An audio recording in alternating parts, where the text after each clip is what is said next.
샬롬, 만나서 반갑습니다. 오늘도 하나님께서 우리에게 복된 하루 허락해 주셨습니다. 저와 여러분이 오늘 주신 하나님의 말씀으로 참된 평강을 누리고 그분이 함께 하시는 그 은혜 가운데에 우리가 마음껏 누리고 또한 그분을 찬양하는 하루 그런 되었으면 좋겠습니다. 오늘은 3월 24일 화요일입니다. 그리고 사순절 30번째 날이고요. 오늘은 같이 이사야 우리 50장입니다. 드디어 우리가 이사야 50장까지 왔는데요. 이사야는 총 66장까지 기록되어 있죠. 그래서 여러분 오늘 이사야 50장 말씀 짧은 말씀인데요. 짧은 편에 속한 말씀인데 하나님이 이사야 50장을 통해 우리에게 하시고자 하는 말씀이 뭐고 그 50장 속에 들어있는 하나님의 마음이 무엇인지 한번 우리 알아봅시다. 50장에는 하나님께서 마치 자신을 변호하는 것 같고 또 하나님이 마치 자신을 우리에게 그 답답한 심정을 이렇게 보여주시는 듯한 마음, 그런 기분이 들었습니다. 어때요? 여러분도 50장 읽을 때에 그런 기분, 그런 마음 좀 느끼셨나요? 하나님이 굉장히 우리를 향해서 답답해 하신다. 답답해 한다는 게 왜 이렇게 인간들이 나를 몰라줄까? 내가 창조한 나의 피조물이고 내 자녀들인데 왜 이렇게 내 마음을 몰라줄까? 여러분이 자녀들을 키우다 보면 이런 게 있잖아요. 왜 이렇게 내 마음을 몰라줄까? 우리 부모 마음을 몰라줄까? 이런 것처럼. 어쩌면 자녀들은 또 부모님을 향해 이렇게 얘기했을 거예요. 우리 엄마 아빠는 왜 이렇게 내 마음을 몰라줄까? 이렇게 생각할 수도 있을 것 같아요. 그러니까 하나님이 너무 하나님에 대해서 오해하고 있고 그리고 하나님을 이렇게 마음을 몰라주고 있는 그러한 안타까운 심정을 50장을 통해서 나타내는 것 같아요. 자, 한번 1절 읽어볼까요? 나 여호와가 이같이 말하노라. 내가 너희의 어미를 내보낸 이윤 증서가 어디 있느냐? 내가 어느 체주에게 너희를 팔았느냐? 보라, 너희는 너희의 죄악으로 말미암아 팔렸고 너희의 어미는 너희의 배역함으로 말미암아 내보냄을 받았느니라. 그러니까 지금 하나님이 뭐라고 지금 변론하냐면 내가 너희 어미를 내보낸 이혼 증서가 어디 있느냐. 이 당시에는 부부가 이혼을 할 때에는 꼭 남자가 여자에게 이혼 증서를 써주도록 돼 있었거든요. 그 이혼 증서를 써주는데 하나님은 나는 이혼 증서를 써준 적이 없어. 이렇게 얘기를 하는 거예요. 너희는 그러니까 엄마 아빠가 이혼했다는 거는 자기는 부모님이 없다는 거고 부모님이 없다는 거는 다른 말로 말하면 고아라는 뜻이에요. 고아. 그러니까 하나님이 우리를 버렸다. 엄마 아빠가 나를 버렸다. 하나님이 나를 버리셨다. 지금 이렇게 이스라엘 백성이 생각하고 있다는 거예요. 그리고 또 하나는 내가 어느 체주에게 팔렸는가. 체주라는 건 채권자라거든요. 내가 빚을 져서 있잖아요. 부모님이 이슬람이나 이런 데 아시아 계통은 아직까지 그러잖아요. 부모님이 빚을 지면 그 빚을 갚기 위해서 자녀들을 팔잖아요. 인신매매하듯 팔잖아요. 그러니까 하나님을 지금 그렇게까지 이스라엘 백성이 생각했다는 거는 하나님의 행하심이 지금 못마땅하다는 거예요. 왜요? 지금 자기들이 이렇게 어려움 속에 오랫동안 있는데 하나님이 자기를 만나주지도 않고 문제를 해결해 주지도 않고 이런 어려움 속에 그냥 내버려 두고 계시는 그 하나님은 우리를 버렸어. 하나님이 우리를 팔았어. 이렇게 자기의 어려움과 그런 고난의 상황을 하나님 탓으로 돌리고 있다는 거죠. 이 속에서는 어떤 게 있냐면 그래도 나는 하나님을 믿는데 그래도 나는 버리지 않았는데 그래도 나는 하나님을 위해서 끝까지 내가 예배드리고 그리고 내 율법을 지키고 열심히 나 살았는데 자기는 그랬다는 거예요. 나는 하나님을 향한 공로가 있고 나는 하나님을 향해서 나는 부끄럽지 않은 신앙생활을 한 것 같은데 근데 하나님은 이런 것도 몰라주고 마치 나를 고아와 같이 나를 마치 빚진 자와 같이 그렇게 취급하였다고 하는 거예요. 하나님에 대한 서운함, 이것이 인해서 하나님에 대한 마음을 오해하고 있다는 거예요. 근데 하나님이 이렇게 얘기하죠. 왜 너희가 지금 고난과 고통 가운데 있고 너희가 왜 하나님이 날 버리셨어, 날 팔았어 이렇게까지 생각하냐면 그것은 너희가 지금 굉장히 고난과 고통이 오래되어서가 아니야. 그 이유는 바로 여기에 있어 라고 말하는 거예요. 뭡니까? 너희는 너희의 죄악으로 말미암아 팔렸고 너희의 죄악으로 말미암아 팔렸다는 거예요. 너희의 어미는 너희의 배역함으로 말미암아 내보냄을 받았느니라. 어미라는 건 뭐냐면 품고 보호하고 지키고 양육하는 건데 그 어미가 너희의 죄악으로 말미암아 너희의 배반으로 말미암아 쫓겨나갔다는 거예요. 내보냄을 받았다는 거예요. 고난과 역경이 오래될수록 우리는 하나님에 대해서 원망하고 서운함을 가질 수는 있어요. 그런데 우리가 바로 알아야 될 것은 하나님은 그것을 하나님을 탓하지 말라고 말하는 거예요. 너희가 하나님을 외면했기 때문에 너희가 너의 죄로 인해서 지금 너희가 그러한 어렵고 힘든 고통과 고난의 대가를 치르고 있다는 것을 생각하라는 거예요. 물론 우리가 모든 고난과 고통이 인간의 죄로 인한 것은 아닐 것입니다. 그런데 대부분의 우리의 고난과 역경은요, 내 죄와 또 무관하지는 않은 거예요. 그래서 우리가 고난과 역경 가운데 있을 때는 하나님을 기다리라고 하고 기도하고 인내해야 된다고 얘기는 하지만 그 중에서 우리가 잘 언급하지 않는 게 있어요. 그게 내 죄를 돌아보고 내 죄를 찾고 우리가 하나님 앞에 죄를 고백하고 회개하지 않는다는 거예요. 여러분, 어려움과 고난과 역경이 있을 때 내 죄와 먼저 가장 연결시켜 보는 게 올바른 신앙의 자세인 거예요. 나는 하나님께 잘한 것 같은데, 난 열심히 신앙생활한 것 같은데, 나는 정말로 하나님께 올바르게 최선을 다해서 예배는 예배, 말씀은 말씀, 기도면 기도, 그 봉사면 봉사 열심히 한 것 같은데 하나님 날 몰라주네? 왜 이렇게 나에게 어려움을 당해야 돼? 고난과 역경이 있어야 돼? 우리가 하나님에 대해 이런 오해를 가질 수 있다는 거는 여러분, 우리는 거룩함 가운데 있을지라도 우리의 죄악은요 없어지지는 않아요. 내가 아무 거룩한 행위를 하고 아무리 내가 거룩한 장소에 있다 할지라도 우리의 본성은 사라지지 않는 거예요.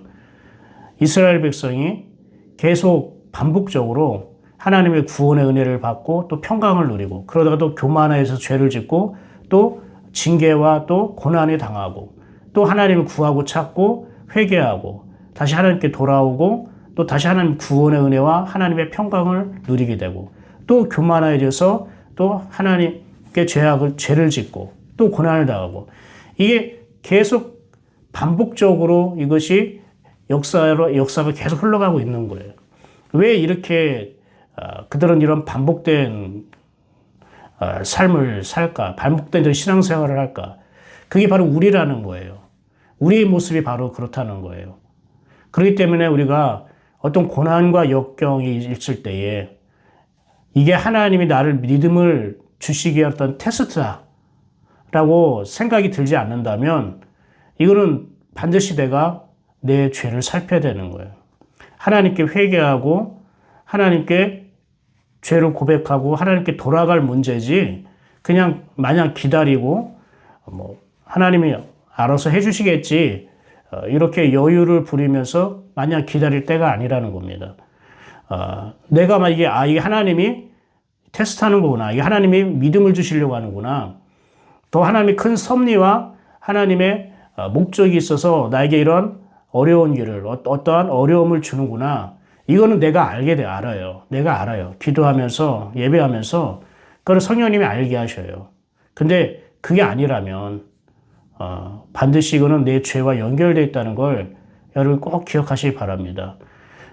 그리고 하나님에 대해서 서운한 마음 갖다던가 불평이 있다던가 그러한 그 마음을 갖고 있다면 그 사람이 갖고 있는 그러한 오래된 고난과 고통과 역경은요 반드시 죄와 연결되어 있어요.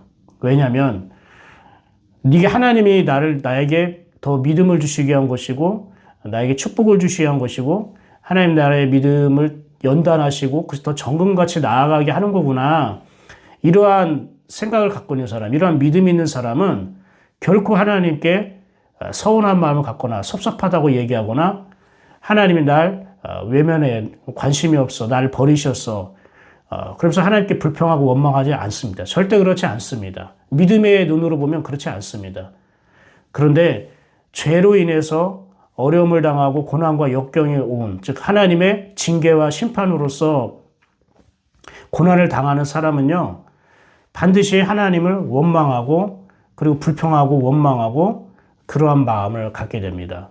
그래서 여러분 이걸 통해 자기 자신 한번 돌아볼 필요가 있습니다. 내가 지금 믿음을 보이고 믿음으로 기다리면서 하나님을 예배하고 하나님을 존중하고 인정할 때인가? 아니면 내가 내 죄를 내가 고백하고 회개할 때인가? 이것을 여러분이 잘 아셨으면 좋겠습니다. 너희의 배역으로 너희 어머니가 쫓겨났다는 것은 우리의 죄가 가장 사랑하는 것을 누리지 못하게 한다는 거예요. 어머니라는 것은 사실 이스라엘 백성이 예루살렘 성전을 말하는 거예요. 예루살렘 성전을 어머니라고 빗대고 있는데 지금 이들이 바벨론 포로로 생활하다 보니까 예루살렘 성전도 무너지고 예루살렘 성전에서 예배도 못하고 모든 신앙생활의 근거와 뿌리가 예루살렘 성전인데 지금 그것이 사라졌잖아요. 그 마치 하나님이 우리를 이렇게 일부러 이런 어려움을 준다고 우리를 버리셨기 때문에 이렇게 해왔다고 이스라엘 백성은 오해하고 있는 거예요. 그런데 하나님은 말씀하세요. 너희가 하나님을 배반했기 때문에 너희가 예루살렘 성전에서의 은혜를 네가 받을 수 없다는 걸 말하는 거예요. 죄는 우리의 신앙의 뿌리마저, 우리 신앙의 터전마저 잃어버리게 만든다는 걸 말합니다. 그래서 하나님이 이렇게 2절에 이렇게 말합니다. 내가 왔어도 사람이 없었으며 내가 불러도 대답하는 자가 없었으면 어찌 됨이냐. 내 손이 어찌 짧아 구속하지 못하겠느냐. 내게 어찌 건질 능력이 없겠느냐. 보라, 내가 꾸짖어 바다를 마르게 하며 강들을 사막이 되게 하며 물이 없어졌으므로 그 물고기들이 악취를 내며 갈아여 죽으리라. 하나님 뭐라고 얘기하면 불러도 대답 없다는 거예요. 내가 왔는데 아무도 나를 만나러 오지도 않고 기다리는 사람이 없더라는 거예요. 이게 무슨 말입니까? 이게 하나님이 말씀하시는 우리의 죄라는 거예요. 우리는 죄라는 것이 어떠한 폭력적이고 굉장히 다른 사람을 해치고 이런 교만한 상태를 말하는 걸로 알고 있지만 그것도 죄지만 지금 우리가 하나님 앞에 죄를 졌다는 것은 하나님을 빗나갔다는 거예요. 그래서 하나님이 부르시는데 아무도 거기에 반응하지 않는 거예요. 하나님 대답하지 않는 거예요. 왜 그러냐? 하나님이 자기를 부르고 있다고 믿지도 않는 것이기 때문에 그래요. 하나님이 우리를 만나러 오셨는데 하나님이 나를 만나러 올 거라고 생각지도 않고 하나님이 나를 만나시러 왔음에도 불구하고 우리가 그걸 외면하고 우리는 다른 일이 중요하고 다른 일에 정신없이 빠져서 살았다는 거예요. 여러분은 정말로 가슴에 손을 얹고 신앙 양심으로 한번 조용히 생각해 보십시오. 하나님이 여러분을 만나러 오지 않은 적이 있었을까요? 하나님이 정말로 여러분을 찾으러 오시지 않았을까요? 그리고 또 하나님이 여러분을 부르신 적이 없을까요? 아니잖아요. 분명히 하나님은 여러 번 있었습니다. 일주일은 생각하지 않더라도 한 달만 하더라도 1년만 하더라도 1년 동안 그 뒷날을 돌아보면은 분명히 하나님이 나에게 말씀하신 게 있어요. 예배 시간이나 아니면 설교 시간이나 생활 속에서 분명히 여러분 신앙 양심으로 하나님께서 여러분 마음에 여러분을 찾아오시고 여러분을 부르신 적이 있을 거예요. 그런데 우리는 그분께 문을 열지 않거나 가까이 가지 않은 거예요. 다 알잖아요. 왜요? 지금 그러고 싶지 않다는 거죠. 내가 아직은 그 주님을 확 붙들고 확 껴안고 확 내 안에 모셔드려서 그분의 뜻대로 그렇게 살아가고 싶지는 않아. 아직은. 왜냐면 지금 내가 하고 싶어 하는 계획도 있고, 지금 내가 해야 할 일도 있고, 분명히 하나님은 여러분을 부르셨어요. 분명히 하나님은 여러분 만나러 오셨어요. 근데 우리가 그분의 부르심에 대답하지 않은 거예요. 그분이 만나러 오셨는데 내가 얼굴을 보이지 않은 거예요. 만나러 가지 않은 거예요. 이게 바로 죄예요. 우리가 회개할 게 바로 이거예요. 하나님에 대한 무관심. 왜?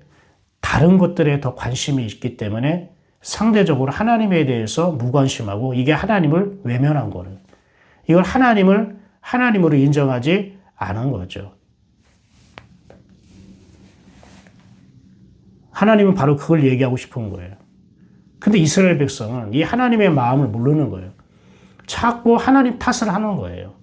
우리가 이렇게 왜 힘드냐, 왜 포로 생활하냐, 기도했는데 왜 응답해주지 않느냐, 언제까지 이런 생활을 살아야 되냐. 하나님이 부르고 하나님이 다가오실 때는 그거를 모르는 채 하고 다른 일에, 세상 일에, 내 개인적인 일에, 가정 일에, 내 직업에 거기에 푹 빠져 지내면서 하나님의 뜻에, 하나님의 마음에 별로 관심 없이 지내면서 내가 좀 손해보거나 어려움을 당하거나 답답하거나 스트레스 받거나 그럴 때는 그 모든 원인을 하나님 탓하는 거예요. 왜 우리 어머니를 쫓아냈냐? 이런 식으로 우리가 오해를 하고 있는 거예요. 하나님 말씀하잖아요. 내 손이 어찌 짧아 구속하지 못하겠느냐? 내가 어찌 건질 능력이 없겠느냐? 그래, 하나님 우리에게 다가오시고 부르셨어요.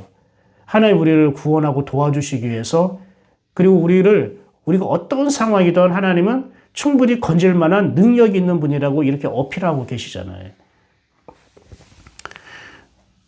4절 볼까요? 그러면서 이사야 선지자가 하나님께 이러한 고백을 드립니다. 이 하나님의 마음을 깨닫고 이 하나님을 느낀 이사야가 이렇게 고백합니다. 주 여호와께서 학자들의 혀를 내게 주사 주로 공고한 자를 말로 어떻게 도와줄 줄을 알게 하시고 아침마다 깨우치시되 나의 귀를 깨우치사 학자들 같이 알아듣게 하시도다. 굉장히 유명하죠. 많이 이게 인용되는 말씀이기도 하죠. 학자들의 혀를 내게 주사. 한동안 이 주제로 우리가 설교를 들으면 성도들이 다 학자들과 같은 혀를 주옵소서 이렇게 기도를 많이 해요. 학자들 같이 알아듣게 하여 주옵소서 이렇게 우리가 막 기도한다고요. 근데 이게 무슨 뜻인가 보세요. 지금 학자들의 혀를 내게 주사 또 학자들의 귀를 내게 주사 알아듣게 하옵소서라는 말은 이스라엘 백성이 그동안 하나님에 대해서 오해하고 하나님께 원망하고 하나님께 불평하고 그랬던 그 태도와 그런 마음이 변화될 때에 그들이 하나님을 향해서 이렇게 기도할 수밖에 없다는 거예요. 학자들의 혀를 주옵소서, 학자들의 귀를 주옵소서. 그럼 학자들의 혀가 뭘까? 여러분, 이 학자들 할 때 이 학자라는 말은요, 어떻게 보면 되게 똑똑하고 좀 박사들과 같이 유능하고 탁월한 어떤 지식과 지혜를 가진 사람이라고 알고 있는데, 이 학자는요, 쉽게 말하면은 가르치면서 또 배우는 사람, 배우면서 가르치는 사람, 이걸 말하는 거예요. 이 학자라는 건요, 익숙하고 친밀하기 위해서 가르치고 배우는 사람, 이런 사람을 학자들이라고 하는 거예요. 그러니까 어떤 지식이나 어떠한 그러한 똑똑함, 명철, 이러한 부류의 단어가 아니라 하나님과 더 가까워지게 하는 거. 그러니까 예수님이 학자인 거예요. 예수님이 학자예요. 사도 바울이나 베드로와 같은 사도들이 학자인 거예요. 왜요?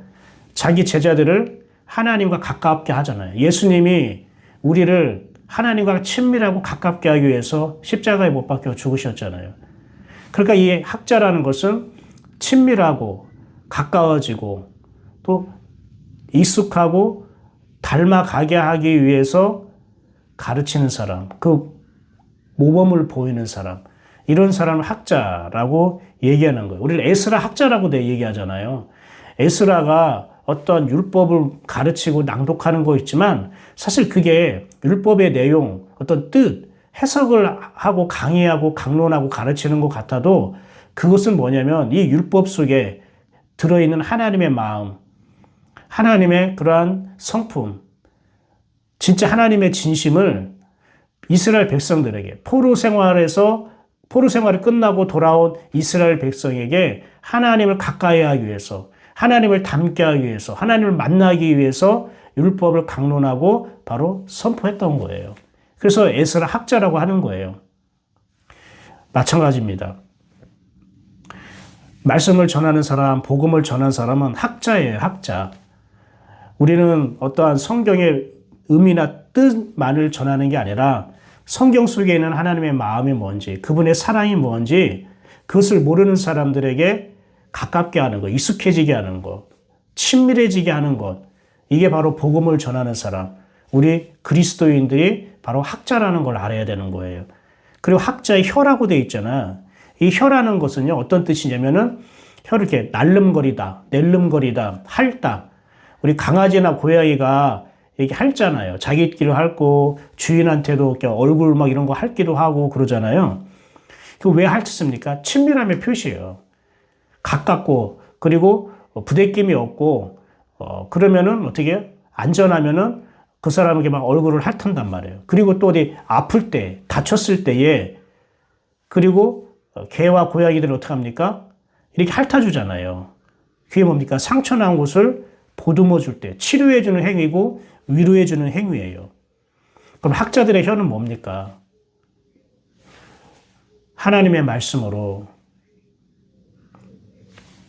성도들을 아픈 곳을 보듬어주고 상처난 곳을 핥아주고 위로해주고 싸매주는 거예요.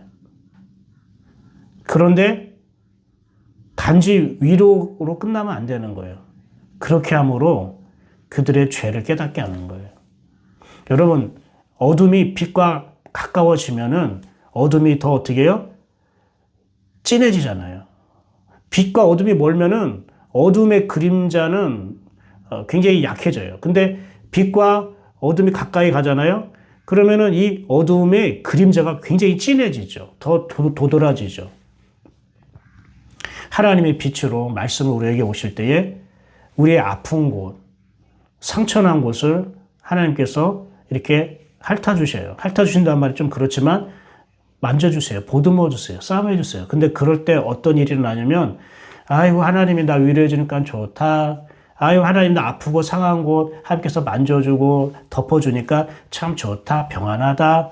이렇게 되지 않아요. 하나님이 가까이 오시고 날 위로하고 격려해 줄 때요. 나는 오히려 주님 앞에 주여 나를 떠나소서 나는 죄인으로서이다. 그러니까 나의 하나님 앞에 우리가 고백이 나와요. 회개가 나오는 거예요. 그 과정이 지난 다음에 하나님이 너는 나의 사랑하는 아들이다. 나는 너를 떠나지 않았다. 난 항상 너와 함께 있단다. 이렇게 하나님께서 말씀하시기 시작하면서 교제하기 시작하면서 그분과 가까워지는 거예요. 그분을 아버지로서 신랑으로서 평안하게 누리게 되는 거예요. 지금 하나님이 이스라엘 백성을 죄를 고백하게 하고 회개함으로 하나님께 돌아오게 하기 위해서 학자들의 혀같이 말씀하신다는 거예요. 막 꾸짖고 책망해봤자 오히려 더 삐지기만 하고 도망가기만 하고 더 오해만 더 깊어져요. 미운 자식 떡 하나 준다고 그런 말도 있잖아요. 그런 거와 같이 자기 멋대로 하고 교만하고 이기적이고 자기밖에 모르고 자기 죄가 뭔지도 모르고 하나님께 원망하고 하나님만 탓했던 사람들을 하나님의 말씀으로 그들의 상한 부분을 어두운 부분을 그게 감싸주고 핥아주고 싸매주고 그러면서 그들이 하나님 앞에 자기의 죄악을 자기의 죄됨을 고백하게 되는 거죠. 여러분 이런 은혜가 우리에게 반드시 필요해요.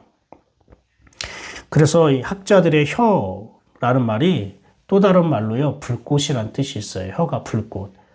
불꽃은 뭘 상징하죠? 불이 타오르는 형태잖아요. 사도행전 2장 보면은 성령의 강림이 말 때 불의 혀같이 갈라지는 것이 임했다고 했잖아요. 불의 혀가 갈라지는 것이. 그게 바로 혀예요. 혀. 불의 혀가 갈라지듯이. 불꽃이 일어난다, 타오른다, 불꽃이 이게 역동적으로 이렇게 움직이고 역사하는 거죠. 하나님의 말씀이, 하나님의 영이 역동적으로 일하고 운행하시고 역사하시는 것을 혀로 표현한 거예요. 자, 그러면서 이렇게 얘기합니다. 아침마다 깨우시되. 맞아요. 하나님이요, 우리를 아침마다 부르시고 깨우셔요. 내가 알람 맞춰놓고 깨웠다고 하지 마시고요. 내가 출근해야 되기 때문에 일어났다고 얘기하지 마시고요. 하나님이 나 깨우신 거구나. 하나님 나를 부르시는구나. 내 이름 불러주시기 원하는구나. 하나님 나를 찾아오시는구나. 아침마다 눈 뜰 때 여러분이 그런 생각을 하시길 바랍니다. 그게 하나님을 믿는 거고, 하나님을 하나님으로 인정하는 거거든요. 그럴 때 나의 귀를 깨우쳐서 학자들 같이 알아듣게 하옵소서. 학자들이라는 거는 연구원이라고 안 했죠. 똑똑한 사람만을 얘기하는 게 아니라고 했죠. 하나님을 닮고자 하는 사람, 하나님과 가까워지고 하는 사람, 이런 사람들이 학자라고 했어요. 하나님을 닮기 위해서 내 귀를 열어주세요. 하나님의 마음을 알기 위해서, 하나님의 성품을 따라가기 위해서 제가 저의 귀를 열어주셔서 하나님의 음성을 듣기 원합니다. 지금 이렇게 고백하는 겁니다. 그래서 5절 보십시오. 주 여호와께서 나의 귀를 여셨으므로 내가 거역하지도 아니하며 뒤로 물러가지도 아니하며. 무슨 뜻입니까? 이제까지 내가 왜 하나님을 오해하고 하나님의 말씀을 거역하고 하나님의 뜻에 관심 없고 하나님의 뜻대로 살지 못했냐면 내가 귀가 닫혀있기 때문에 그런 거예요. 들어야 할 말씀을 듣지 못했다는 거예요. 온통 세상의 소리, 사람의 말만 듣고 세상의 뉴스만 듣고 살았고 정작 나를 불러주시고 나와 함께 하시면서 나에게 말씀하시는 하나님의 말씀, 즉 그 학자의 혀로부터 오는 말씀을 나는 듣지 못했다는 걸 말하는 거예요.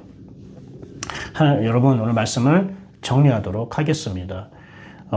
여러분과 제가 오늘 학자의 혀를 내게 주옵소서, 학자의 귀를 내게 주옵소서라고 기도했으면 좋겠습니다. 그래서 이 구절, 4절, 50장 4절 9절을 가지고 하나님께 기도합시다. 주님, 지금 제 마음을 이 말씀 앞에 드립니다. 이 말씀 앞에 제 마음을 드립니다. 이렇게 기도하면서요, 이 말씀이 이끄는 그런 삶을 누리셨으면 좋겠습니다. 여러분, 하나님에 대한 오해가 있습니까? 여러분이 혹시 어려움이라던가 어떤 고난과 어떠한 역경을 여러분이 갖고 있다면 그것이 믿음을 연단케 하고 더 순결케 하기 위해서 하나님의 섭리입니까? 아니면 하나님의 내 죄로 인한 그런 대가입니까? 어떠한 것이든 간에 우리에게 하나님께서 학자의 혀를 주길 원하고 학자의 귀를 주시기 원한 것을 우리는 알고 있습니다. 하나님이 우리를 이렇게 사랑하셔요. 나는 너를 떠난 적도 없고 항상 너를 내가 불렀고 내가 찾아왔다. 그 하나님이 오늘도 지금 이 시간에 우리와 함께 계십니다. 그 하나님과 동행하는 복된 하루 되시기를 축복합니다. 기도하겠습니다. 감사합니다, 하나님.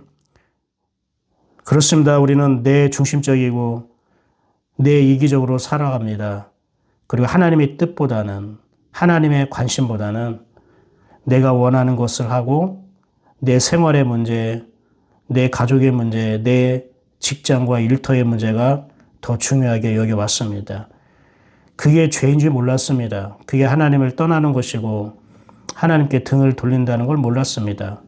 왜냐하면 매주 한 번씩 교회 열심히 다니고 있고 봉사하고 예배 드리고 있기 때문에 내가 죄악 가운데에 내가 하나님을 믿는다고는 생각하지 못하고 있었습니다. 그러나 오늘 말씀을 보니 하나님의 부르심에 응답하지 않고 하나님이 찾아왔다는 것조차 모르고 나 홀로 살아왔던 그것이 하나님의 큰 죄라는 것을, 우리가 하나님께 배반했다는 것을 오늘 알게 하셨습니다. 아버지 하나님, 그럼에도 불구하고 저희 상한 것과 저희 죄악을 덮으시고 싸매시고 핥으시는 그 학자와 같은 하나님 아버지, 저희들을 변화시켜 주시고 주님 앞에 다시 돌아가게 하여 주옵소서. 우리의 죄악을 보게 하시고 하나님 앞에 진실로 회개하며 주님을 구하고 찾는 저희들 되게 하옵소서. 이제 우리도 학자의 혀를 주옵시고 학자의 귀를 열어 주셔서 하나님과 더 가까워지며 이제 주님의 뜻에 주님이 영화롭게 하는 일에 우리가 관심을 가지고 주님의 몸 되어 살아가는 우리 예인교회 성도들 되게 하여 주옵소서. 예수님의 이름으로 축복하고 기도합니다. 아멘. 오늘도 복된 하루 되십시오. 성령님께서 여러분과 함께 하시며 여러분의 모든 순간순간마다 생각을 주시고 지혜를 주시고 힘을 주실 것입니다. 그 하나님을 하나님으로 인정하는 그러한 복된 하루, 주님과 함께 걷는 그러한 은혜와 평강이 넘치는 하루 되길 축복합니다. 좋은 하루 되십시오. 샬롬.